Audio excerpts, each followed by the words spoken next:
INL-ന്റെ യുവജന വിഭാഗമായ national youth ലീഗിന്റെ സംസ്ഥാന പ്രസിഡന്റ് ഷമീർ പയ്യനങ്ങാടിയെ പാർട്ടി വിരുദ്ധ പ്രവർത്തനവും ഒപ്പം തന്നെ സംസ്ഥാന കമ്മിറ്റിക്കെതിരെ കെട്ടിച്ചമച്ച ആരോപണങ്ങൾ ഉന്നയിച്ചു തുടങ്ങിയ കാര്യങ്ങൾ ഉന്നയിച്ചപ്പോൾ പാർട്ടിയിൽ നിന്ന് പുറത്താക്കിയിരിക്കുകയാണ്.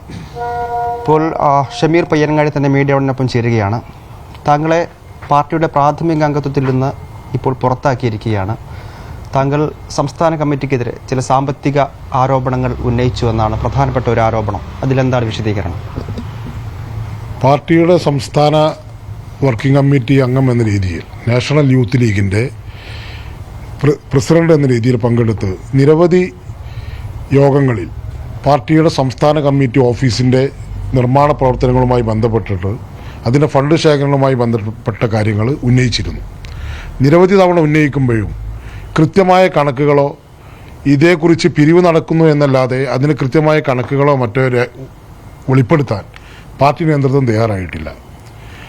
കൃത്യമായ വിവരങ്ങളുടെ അടിസ്ഥാനത്തിൽ പാർട്ടി നേതാക്കളുടെ ഇടയിൽ നിന്നും പാർട്ടി യോഗങ്ങളിൽ നിന്നും വ്യക്തമായി റിപ്പോർട്ട് ചെയ്യപ്പെട്ട കണക്കുകളുടെ അടിസ്ഥാനത്തിൽ പാർട്ടിയുടെ സംസ്ഥാന അധ്യക്ഷനായിട്ടുള്ള മന്ത്രി അഹമ്മദ് ദേവർകോവിൽ അദ്ദേഹം മിനിസ്റ്റർ ആയിരിക്കുമ്പോൾ അദാനി ഗ്രൂപ്പിൽ നിന്ന് 10 കോടിയോളം രൂപ ശേഖരിച്ചിട്ടുണ്ട് ഈ ഓഫീസിൻ്റെ പേരിൽ എന്നാണ് ഞങ്ങൾക്ക് അറിയാൻ കഴിഞ്ഞത്. അതേക്കുറിച്ച് ചോദിക്കുമ്പോഴും അത് പാർട്ടി ഫണ്ടിലേക്കോ അക്കൗണ്ടിലേക്കോ വരവ് വെച്ചതായിട്ട് പാർട്ടി ട്രഷറർ പോലും അറിയാത്ത സാഹചര്യമാണ് ഉണ്ടായത്. മാത്രമല്ല, വ്യവസായ പ്രമുഖരിൽ നിന്നുൾപ്പെടെ ഗൾഫ് നാടുകളിൽ പോയി പര്യടനം നടത്തി പാർട്ടി നേതാക്കന്മാർ ഇത്തരത്തിലുള്ള ഫണ്ട് ശേഖരിച്ചിട്ടുണ്ട്. ഇതിനൊന്നും വ്യക്തമായ കണക്കുകളോ ഒന്നും രേഖപ്പെടുത്താനോ വെളിപ്പെടുത്താനോ ഇവർ തയ്യാറായിട്ടില്ല. അപ്പോൾ ഇതൊക്കെ ഇൻഡിവിജ്വലായിട്ട് ഇവരെല്ലാവരും നേതാക്കന്മാർ അവരുടെ പേഴ്സണൽ അക്കൗണ്ടിലേക്ക് സൂക്ഷിക്കുന്ന സാഹചര്യമാണ് ഉണ്ടായിട്ടുള്ളത് എന്നാണ് ഞങ്ങൾ ബലമായിട്ട് സംശയിക്കുന്നത്. അതുകൊണ്ട് തന്നെയാണ് അത് വെളിപ്പെടുത്തണമെന്ന് നിരവധി തവണ ആവശ്യപ്പെടുകയും നിരവധി തവണ ആവശ്യപ്പെട്ട സന്ദർഭങ്ങളിൽ അവസാനം ചേർന്ന പാർട്ടിയുടെ സംസ്ഥാന പ്രവർത്തക സമിതി യോഗമുണ്ട് ഡിസംബർ 10-ാം തീയതി, കഴിഞ്ഞ മാസം ഡിസംബർ 10-ന് ചേർന്ന യോഗത്തിൽ വെച്ച് ഇത് വീണ്ടും ഉന്നയിച്ച സന്ദർഭത്തിലാണ് അതിനെ ഡൈവേർട്ട് ചെയ്ത് വിടുന്നതിന് വേണ്ടി മറ്റു ചില സംഘടനാ കാര്യങ്ങൾ ഉന്നയിച്ചുകൊണ്ട് ഇദ്ദേഹത്തെ അനുകൂലിക്കുന്ന നേതാക്കന്മാരെ കണ്ണടച്ച് അനുകൂലിക്കുന്ന ചില ആളുകളുണ്ട്. ഇവരുടെ ഗ്രൂപ്പ് പ്രവർത്തനത്തിൻ്റെ ഭാഗമായി നിൽക്കുന്ന ചില ആളുകളുണ്ട്. അവർ NYL പ്രസിഡന്റിനെയും മറ്റു ആളുകൾക്കെതിരെയും അസഭ്യവർഷങ്ങളും മറ്റു രീതിയിലുള്ള കയ്യേറ്റ ശ്രമങ്ങൾക്കുമാണ് ശ്രമിച്ചത്. വളരെ മോശപ്പെട്ട രീതിയിലുള്ള പ്രവണതയാണ് കമ്മിറ്റിയിലുണ്ടായത്. അതുകൊണ്ടാണ് 25 കോടി രൂപ വെട്ടിച്ചു എന്നാണോ താങ്കളുടെ ആരോപണം? തീർച്ചയായിട്ടും അത്തരൊരു ഫണ്ട് കൃത്യമായിട്ട് വന്നിട്ടുണ്ട്. അതിനെ കണക്ക് വെളിപ്പെടുത്താൻ നേതൃത്വം തയ്യാറാകുന്നില്ല. എന്തുകൊണ്ടാണ് അത്തരം കണക്കുകൾ പാർട്ടി അക്കൗണ്ടിൽ പോലും വരവെച്ചതായിട്ട് കാണാത്തത്? ഏതെങ്കിലും ഫണ്ടുകൾ വന്നതായിട്ട് രീതിയിൽ അത്തരം കണക്കുകൾ ബോധ്യപ്പെടുന്നില്ല. സേഠ് സാഹിബ് സെൻ്ററിൻ്റെ പ്രവർത്തനം ആരംഭിച്ചിട്ട് 2-3 വർഷങ്ങളായി. ഈ 3 വർഷത്തിനിടയ്ക്ക് ഒരു പുരോഗതിയും ആ വിഷയത്തിൽ ഉണ്ടായിട്ടില്ല. നിലവിൽ നേരത്തെ ഉണ്ടായിരുന്ന പാർട്ടി ഓഫീസ് ഇപ്പോൾ 1,17 ലക്ഷം രൂപയ്ക്ക് വിറ്റു എന്നാണ് കേൾക്കുന്നത്. ആ വിറ്റതിൻ്റെ കണക്ക് പോലും പാർട്ടി കമ്മിറ്റിയിൽ രേഖപ്പെടുത്തുകയോ അറിയിക്കുകയോ ചെയ്യാതെ അക്കൗണ്ടിൽ ഉൾപ്പെടുത്തുകയോ ചെയ്യാതെ മറച്ചുവെക്കുകയാണ്. ഈ അദാനി ഗ്രൂപ്പിൽ നടക്കും 10 കോടിയോളം രൂപ അദാനി ഗ്രൂപ്പിൽ നിന്ന് വാങ്ങിയെന്ന് പറഞ്ഞല്ലോ. ഇതടക്കമുള്ള 25 കോടി രൂപ സമാഹരിച്ചതിന് എന്തെങ്കിലും രേഖകളുണ്ടോ? ഇത് സമാഹരിച്ചു എന്ന് പറയുമ്പോൾ ഇത്തരം പണങ്ങൾ വാങ്ങുന്നത് ഇവർ റെസീറ്റ് കൊടുക്കാതെയും മറ്റു രീതിയിലാണ് ഇവർ വാങ്ങുന്നത്. പാർട്ടി ഫണ്ടിൻ്റെ പേര് പറഞ്ഞ് അതല്ലെങ്കിൽ പാർട്ടി ഓഫീസിൻ്റെ പേര് പറഞ്ഞ് വാങ്ങുന്നത് അത്തരം രീതിയിലുള്ള കാര്യങ്ങൾ നൽകിയിട്ടാകില്ലല്ലോ ഇത് വാങ്ങുന്നത്. അതുകൊണ്ട് ഇത് കൃത്യമായിട്ട് ഇവർ മാത്രമല്ല, ഈ വിഴിഞ്ഞം പോർട്ടുമായി ബന്ധപ്പെട്ട് അവിടെ വിഴിഞ്ഞം പോർട്ടിൻ്റെ നിർമ്മാണം പൂർത്തീകരിക്കുന്നതിന് വേണ്ടി അവിടെ പുലിമൂട്ടിൽ അവിടെ കല്ലുകളുടെ ലഭ്യത ആവശ്യമായിരുന്നു. ആ കല്ലുകൾ അവിടെ എത്തിക്കുന്നതിന് വേണ്ടി കോടികളുടെ വില വരുന്ന കല്ലുകൾ എത്തിക്കുന്നതിന് വേണ്ടിയിട്ട് ചില ആളുകൾക്ക് കാസർഗോഡ് പോലുമുള്ള പല വ്യവസായികളുമായിട്ട് ഇവർ രഹസ്യമായി ബന്ധപ്പെടുകയും അത്തരം ചില ആളുകൾക്ക് ഇതിൻ്റെ ഏൽപ്പിച്ചു കൊടുക്കുകയും കമ്മീഷൻ പറ്റുകയും ചെയ്ത സാഹചര്യം ഉണ്ടായിട്ടുണ്ട്.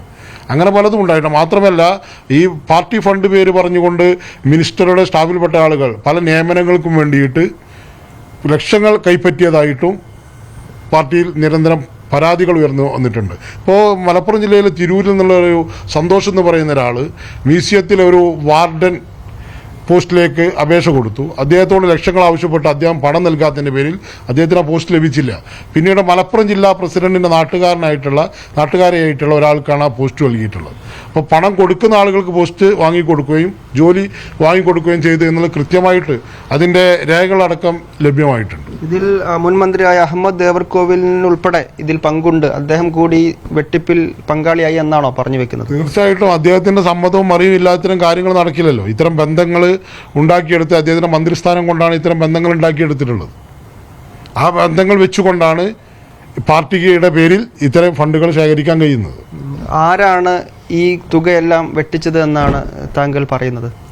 അതിൽ പാർട്ടി നേതൃത്വത്തിന് ഇപ്പോൾ പ്രസിഡന്റ് ആയിരിക്കുന്ന MLA-ക്കും അദ്ദേഹത്തിന്റെ മുൻ അഡീഷണൽ പ്രൈവറ്റ് സെക്രട്ടറി ആയിരുന്ന പാർട്ടിയുടെ സെക്രട്ടേറിയറ്റ് മെമ്പർക്കും ഇതിൽ പങ്കുണ്ട്, പാർട്ടിയുടെ ജനറൽ സെക്രട്ടറിക്കും ഇതിൽ പങ്കുണ്ട് എന്നാണ് ഞങ്ങൾ ബലമായിട്ട് സംശയിക്കുന്നത്. പങ്കുണ്ട് എന്ന് പറഞ്ഞാൽ ഈ മുൻ മന്ത്രിയും മന്ത്രിയുടെ സ്റ്റാഫിൽപ്പെട്ടവരും ഉൾപ്പെടെ ഈ പണം വെട്ടിച്ചവരിൽ പാർട്ടിയുടെ സെക്രട്ടേറിയറ്റ് മെമ്പറായിട്ടുള്ള അഡീഷണൽ PS ആയിരുന്നയാളും ജനറൽ സെക്രട്ടറി, പാർട്ടിയുടെ ജനറൽ സെക്രട്ടറി ഉൾപ്പെടെ ആളുകൾ. മുൻ മന്ത്രിക്ക് ഇതിൽ അറിവുണ്ട് എന്നാണോ അതോ മുൻ മന്ത്രിയും പങ്കുപറ്റി എന്നാണോ പറയുന്നത്? മന്ത്രിയുടെ അറിവോടുകൂടി തന്നെയാണ് ഈ കാര്യങ്ങൾ നടന്നിട്ടുള്ളത്, ഇത്തരം ഫണ്ട് ശേഖരണങ്ങളൊക്കെ നടന്നിട്ടുള്ളത്. ഏതെങ്കിലും ഘട്ടത്തിൽ സംസ്ഥാന കമ്മിറ്റിയിലോ മറ്റോ ഈ വിഷയം വന്നിരുന്നോ, ഇത്രയും തുക കിട്ടി എന്നുള്ള കാര്യം വാക്കാലെങ്കിലും പറഞ്ഞതാണോ? എന്താണ് താങ്കൾക്ക് ഇതേക്കുറിച്ചുള്ള അറിവ് എങ്ങനെയാണ്? പാർട്ടിയുടെ സംസ്ഥാന കമ്മിറ്റി യോഗങ്ങൾ ചേരുന്ന സമയങ്ങളിലൊക്കെ ഇത്തരം ചർച്ചകൾ വരുമ്പോൾ, ഇത്തരം ചർച്ചകളെ സംബന്ധിച്ച് സംസാരങ്ങൾ ഉണ്ടാകുമ്പോഴാണ് അദാനി ഗ്രൂപ്പിൽ നിന്ന് അവർ പറയുന്നത് ഞങ്ങൾക്ക് ഓഫർ കിട്ടിയിട്ടുണ്ട്, ഞങ്ങൾ ലഭിച്ചിട്ടില്ല എന്നുള്ളതാണ്. അതൊരിക്കലും വിശ്വസിക്കാൻ കഴിയുന്നതല്ല. പാർട്ടിക്ക് ഓഫർ നൽകിയിട്ടുണ്ട്, അത് ലഭിച്ചില്ല എന്നാണ് അവരിപ്പോൾ പറഞ്ഞുകൊണ്ട് നടക്കുന്നത്. അന്നും പറയുന്നത് അതാണ്. പക്ഷേ അത് ലഭിച്ചിട്ടുണ്ട്, അത് ലഭിച്ചില്ല എന്ന് പറയുന്നത് അവരുടെ അക്കൗണ്ടിലേക്ക്, അവരുടെ പേഴ്സണൽ അക്കൗണ്ടിലേക്ക് വരവാക്കാനാണ്. പാർട്ടിക്ക് ഓഫർ നൽകിയ ലഭിച്ചു എന്ന് പറഞ്ഞാൽ പാർട്ടി അക്കൗണ്ടിലേക്ക് കാണിക്കേണ്ടി വരും.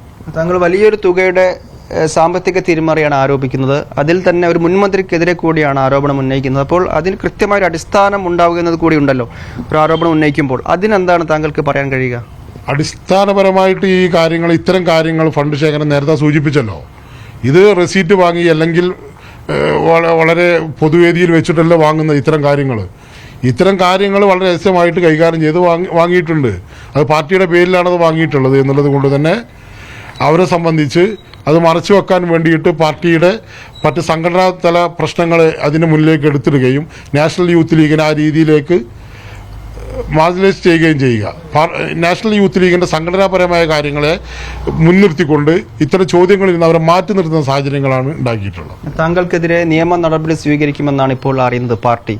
അങ്ങനെ നിയമ നടപടി സ്വീകരിക്കുന്ന ഘട്ടമെന്നാൽ സ്വാഭാവികമായും താങ്കൾ ഉന്നയിച്ച ഈ ആരോപണങ്ങൾക്ക് അടിസ്ഥാനമുണ്ട് എന്ന് തെളിയിക്കേണ്ടി വരും. അല്ലാത്ത പക്ഷം പാർട്ടിക്കെതിരായ ഒരു നീക്കമായി തന്നെ കാണുമല്ലോ. അങ്ങനെ ഘട്ടം വന്നാൽ താങ്കൾ അതിനെങ്ങനെ പ്രതിരോധിക്കും? നിയമ നടപടിയാണെങ്കിലും ഏത് രീതിയിൽ നടപടിയാണെങ്കിലും അതിനൊക്കെ നേരിടാൻ തയ്യാറാണ്. കാര്യം എന്താൽ പാർട്ടിയുടെ ഉത്തരവാദിത്തപ്പെട്ട ബോഡിയിൽ ഇരുന്നു കൊണ്ട് അവിടെ ഇരിക്കുന്ന സമയത്ത് കൃത്യമായിട്ട് അവിടെ അറിഞ്ഞ വിവരങ്ങളാണ് എന്നെ സംബന്ധിച്ച്. ആ വിവരങ്ങളാണ് എനിക്ക് പുറത്തു പറയേണ്ടി വന്നത്. ഇവർ മറ്റു രീതിയിലേക്ക് ഇതിനെ കൊണ്ടുപോയ സാഹചര്യത്തിൽ അത് തുറന്നു പറയേണ്ടി വരികയാണ് പൊതുസമൂഹത്തോട്. പാർട്ടിയിൽ നിന്നിപ്പോൾ താങ്കളുടെ പ്രാഥമിക അംഗത്വത്തിൽ നിന്ന് പുറത്താക്കിയിരിക്കുകയാണ്. ഇനി എന്താണ് താങ്കളുടെ തുടർ തീരുമാനങ്ങൾ? ഈ പുറത്താക്കി എന്നുള്ള വിവരം ഇപ്പോൾ യഥാർത്ഥത്തിൽ മീഡിയ വണ്ണിലൂടെയാണ് ഇപ്പോൾ ഞാൻ അറിയുന്നത്. യഥാർത്ഥത്തിൽ ഞാൻ ഇന്ന് രാവിലെ മലപ്പുറത്തെ മാധ്യമപ്രവർത്തകർക്ക് ഞാൻ രാജി പ്രഖ്യാപനം നടത്തിയിട്ടുണ്ട് ഓൾറെഡി. ഈ പാർട്ടിയുടെ അഴിമതിയിലും ഈ അഴിമതി മൂടി വെക്കുന്നതിന് വേണ്ടിയിട്ട് പാർട്ടി പ്രവർത്തകരെ ഒരു തരത്തിൽ വർഗീയപരമായിട്ടുള്ള വികാരം കൊള്ളിച്ചുകൊണ്ട് പാർട്ടി പ്രവർത്തകരെ ആ രീതിയിലേക്ക് പാർട്ടിയിൽ ഉറപ്പിച്ചു നിർത്തുന്ന ചില മതേതര വിരുദ്ധമായ ചില നടപടികളും സ്വീകരിച്ചതിൻ്റെ പേരിൽ അതിലൊക്കെ പ്രതിഷേധിച്ചുകൊണ്ടാണ് ഞാൻ പാർട്ടിയുടെ പ്രാഥമിക അംഗത്വം ഉൾപ്പെടെ നാഷണൽ യൂത്ത് ലീഗിൻ്റെ സംസ്ഥാന പ്രസിഡന്റ് പദവി ഉൾപ്പെടെ ഞാൻ രാജിവെച്ചിരിക്കുന്നത്. എന്താണ് താങ്കളുടെ തുടർ നീക്കം? എന്താണ് മറ്റു പാർട്ടിയിൽ ചേരുന്നത് ഉൾപ്പെടെയുള്ള കാര്യങ്ങൾ ആലോചിക്കുന്നുണ്ടോ? ആലോചിച്ചിട്ടില്ല. നിലവിലൊരു പാർട്ടിയിലൊരു നിന്നുകൊണ്ടൊരു വിഷയമുണ്ടാകുമ്പോൾ അത്തരം അനീതികൾക്കും അന്യായങ്ങൾക്കുമെതിരെ പ്രതികരിച്ചു എന്നുള്ളതാണ്. പിന്നീട് എന്ത് എന്നുള്ളത് എന്നെ സംബന്ധിച്ച് ഒരു വിഷയമുള്ള കാര്യം. അവസാനമായ ഒറ്റ കാര്യം കൂടെ, അതായത് 10 കോടിയോളം രൂപ അദാനി ഗ്രൂപ്പിൽ നിന്ന് വാങ്ങിയെന്ന് പറയുന്നു. സ്വാഭാവികമായും ഒരു മന്ത്രി സ്ഥാനം പാർട്ടിക്കുള്ളത് കൊണ്ട് കൂടിയായിരിക്കുമല്ലോ അത്രയും തുക അദാനി ഗ്രൂപ്പിൽ നിന്നൊക്കെ കിട്ടുന്നത്. മറ്റേതൊക്കെ ഗ്രൂപ്പുകളിൽ നിന്നാണ് ഇതുപോലെ പണം വാങ്ങിയിട്ടുള്ളതെന്നാണ് താങ്കളുടെ അറിവ്? തീർച്ചയായിട്ടും വ്യവസായ പ്രമുഖരിൽ നിന്നടക്കം വാങ്ങിയിട്ടുണ്ട്. കേരളത്തിൽ അറിയപ്പെടുന്ന പല വ്യവസായ പ്രമുഖരെ സമീപിച്ച് ഇത്തരത്തിൽ പണം വാങ്ങിയിട്ടുണ്ട്. നിയമനങ്ങൾക്ക് വേണ്ടിയിട്ട് പണം നൽകിയിട്ടുണ്ട്, പണം വാങ്ങിയിട്ടുണ്ട്. ഒരുപാട് അഴിമതികൾ ഈ പദവി ഉപയോഗിച്ചുകൊണ്ട് പാർട്ടി നേതൃത്വത്തിൽ നടത്തിയിട്ടുണ്ട്. അത് പാർട്ടിക്ക് അതിൻ്റെ ഒരു ഗുണവും ലഭിച്ചിട്ടില്ല. ഇത്ര കൈകാര്യം ചെയ്തിട്ടുള്ള സംസ്ഥാന പ്രസിഡന്റ് ഉൾപ്പെടെയുള്ള സെക്രട്ടറി ഉൾപ്പെടെയുള്ള ആളുകളാണ് അത് സ്വകാര്യമായിട്ട് കൈകാര്യം ചെയ്തിട്ടുള്ളത്.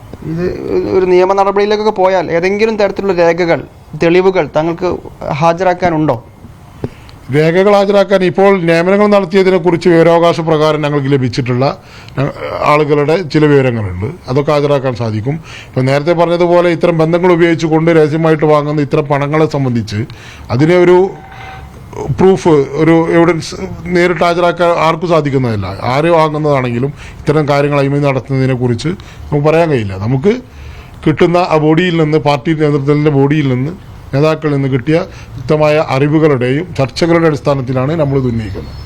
താങ്കൾക്കൊപ്പം ഈ ആരോപണങ്ങൾ ഉന്നയിക്കുമ്പോൾ പിന്നിൽ തീർച്ചയായിട്ടും നാഷണൽ യൂത്ത് ലീഗിൻ്റെ 14 ജില്ലകളിലെ കമ്മിറ്റിയുടെ ഭാരവാഹികളും ഈ നിമിഷം വരെ അവരെല്ലാവരും ഇത്തരം കാര്യങ്ങളോട് കൂടെ നിൽക്കുകയാണ്.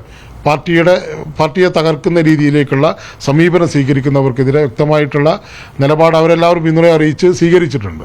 പക്ഷേ പാർട്ടിക്ക് എതിരെ പരസ്യമായിട്ട് ഇത്തരം നിലപാടുകൾ പറയേണ്ട ഘട്ടം വരുമ്പോൾ അതിന് കൂടെ എത്ര ആളുകൾ നിൽക്കുമെന്നുള്ളത് എന്നെ സംബന്ധിച്ച് ഞാൻ അത്തരം കാര്യങ്ങളെക്കുറിച്ച് ആലോചിച്ചിട്ടില്ല. കാര്യം എന്താണെന്ന് വെച്ചാൽ ഒരു അനീതിക്കെതിരെ പ്രതികരിക്കുമ്പോൾ അതിന് കൂടെ ആര് നിൽക്കുന്നു ഇല്ല എന്നുള്ളത് അല്ല ഇവിടെ വിഷയം. ഒരു അനീതിയെ, ഒരു അന്യായത്തെ ചോദ്യം ചെയ്യുക എന്നുള്ളതാണ്. പക്ഷേ 25 കോടി രൂപ സംസ്ഥാന കമ്മിറ്റി ഓഫീസിന് വേണ്ടി സമാഹരിച്ചതിൽ വെട്ടിച്ചു എന്നാണ് ഇപ്പോൾ ഷമീർ പയ്യനങ്ങാടി, നാഷണൽ യൂത്ത് ലീഗിന്റെ പ്രസിഡന്റായിരുന്ന അദ്ദേഹം ആരോപിക്കുന്ന കാര്യം. ഇതിൽ അദ്ദേഹത്തിനെതിരെ ഇപ്പോൾ നടപടി സ്വീകരിച്ചിട്ടുണ്ട്. പാർട്ടിയിൽ നിന്ന് പുറത്താക്കിയിട്ടുണ്ട്. നിയമ നടപടി സ്വീകരിക്കുമെന്ന് കൂടിയാണ് ഇപ്പോൾ INL വ്യക്തമാക്കുന്നത്. ക്യാമറ പേഴ്സൺ ജിഷ്ണു മീനങ്ങാടിക്കൊപ്പം മുഹമ്മദ് ഷംസീർ, മീഡിയ 1 മലപ്പുറം.